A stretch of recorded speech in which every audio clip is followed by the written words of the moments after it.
Hello sa inyo, magandang tanghali. Bali, nandito tayo pa rin sa Plaridel. So, ngayon, ito yung pangalawa nating repair na Samsung na nagkaroon siya ng trouble dun sa kanyang backlight inverter.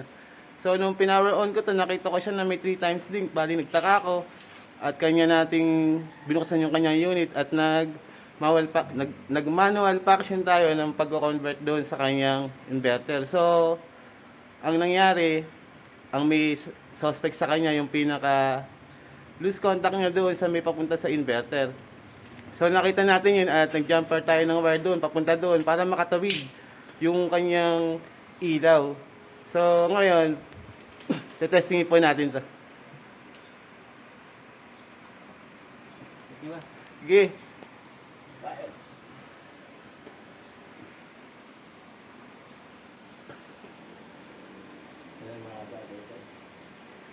Ayan, meron na siyang raster. Ang TV ni Sir ay 10 years from now, bali ngayon lang siya nasira at ating panabuhay. So, sa mga gusto magpa-repair ng LED TV dyan, Smart TV, mag-PM lamang po kayo. At kayo po ay aming pupuntahan. Salamat po. Ay mo, hindi makatawid.